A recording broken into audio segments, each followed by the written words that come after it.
Hey guys, back in the temporary office in my condo in Phoenix. You guys are following the drama. The internet was out, so I had to go rent an office this morning in one of those Regus deals to get the internet.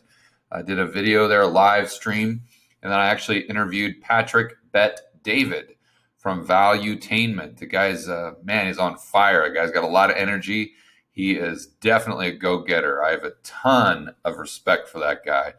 And that video, that interview will be up on the George Gammon channel tonight. So check that out. I wanted to go over an article that just popped up on my Apple News. And at face value, it may not seem as though it's kind of macroeconomic in investing, but I think it is. It's definitely pertaining to personal freedom and liberty. And I'm not sure. No, I don't think you're going to be able to see my face on this one. So we're just going to have to. Yeah, I don't think you're gonna see my face on this one, but that doesn't matter. You guys know what I look like. So let's go to the article here. It's actually, let me zoom in.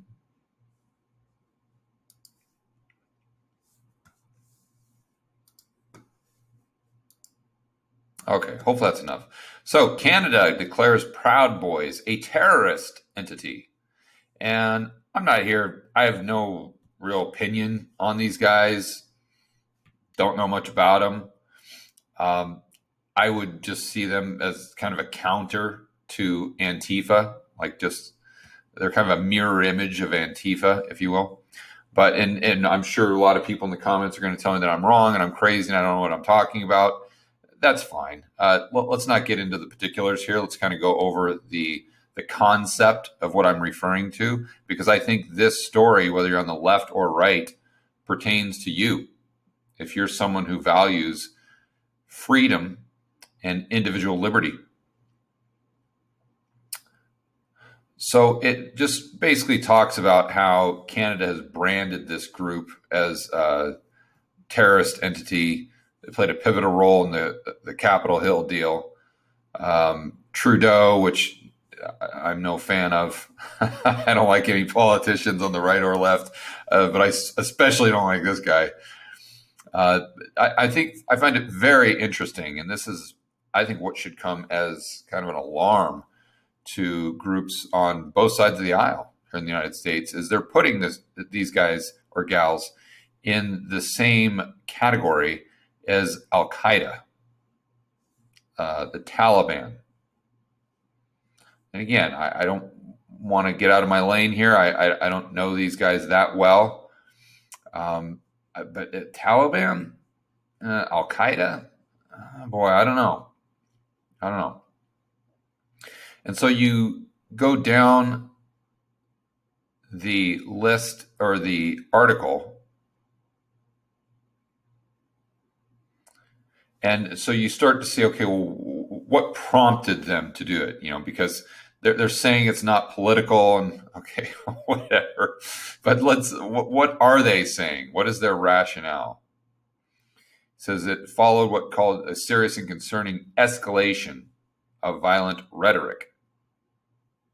Okay. And see, what I'm pointing out here is these broad terms that they're using. Okay, how would you define serious? Like, that's kind of in the eye of the beholder, right? Concerning. Okay. Well, I mean, a lot of people would have a different definition of what is actually concerning. But see, they never give you specifics. It's always just these broad generalizations that are left to interpretation. And one of the reasons I know this, if you guys watch my live stream Sunday night on my George Gammon channel, I went over how a politician did this to me. He did the exact same thing to me. And he never used specific keywords. He used this broad general term. So he just kind of lumped me into this cartoonish version of what people kind of envisioned a capitalist or an entrepreneur to be. and it was utterly ridiculous. But he did it because he never used specifics. He just used these broad terms that kind of leave it up to the imagination. I mean, it's just it's all a game to these politicians. It really is.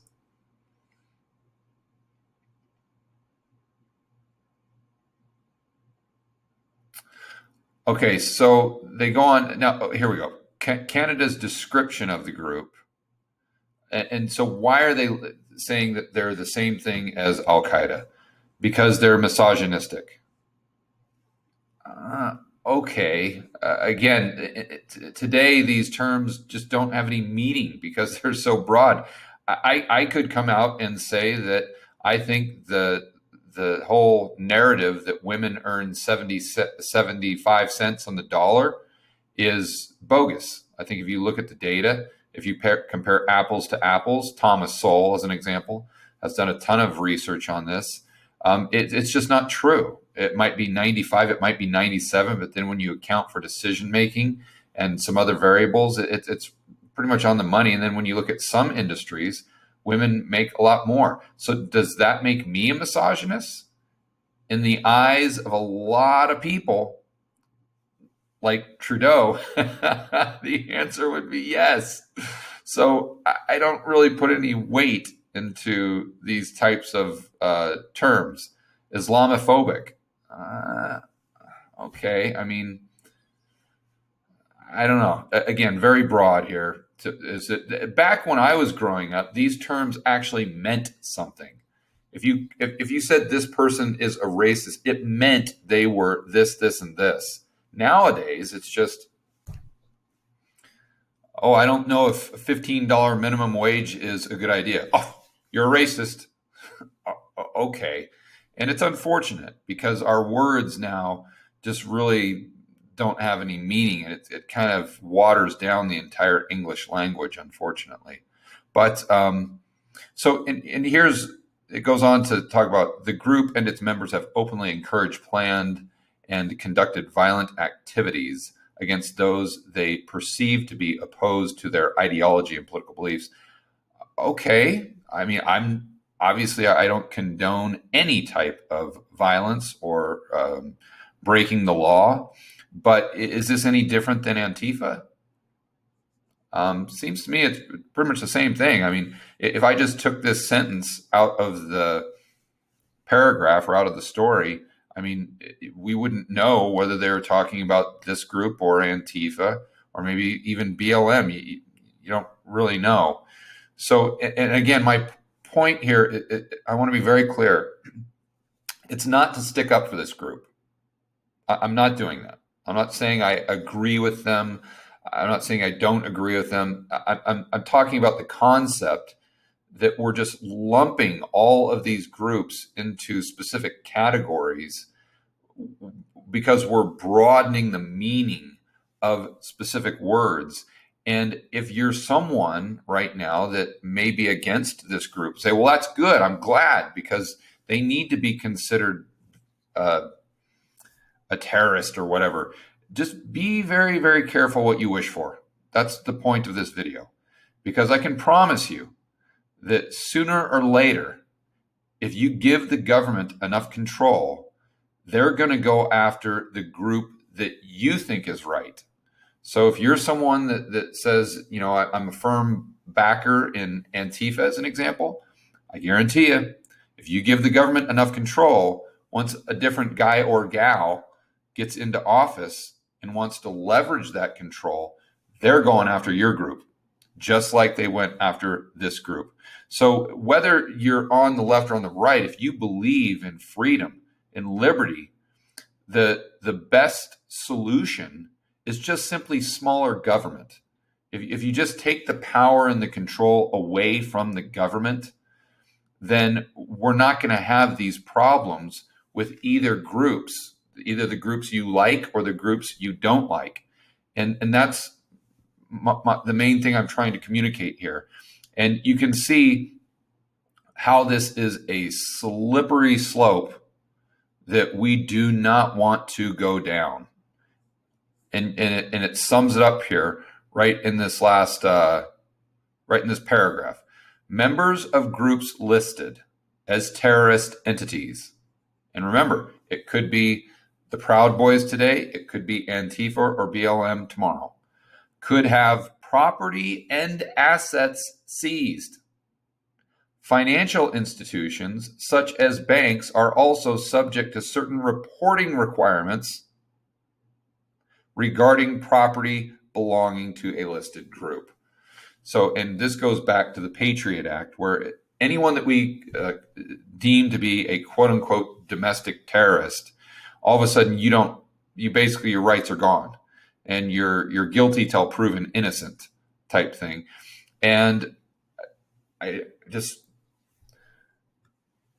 today it's this group, tomorrow it's going to be maybe a different group. And then, in my opinion, in 3-5 years or whatever, it's going to be not just groups, but individuals based on maybe your social score, that for whatever reason you didn't wear your mask today. Therefore, you have a demerit on your social score. Or maybe Trump is president and you go online and say that Trump is an idiot or something to that effect. And because they have control now of the social scoring system, because they're in power, now you get a demerit. So your social score goes down.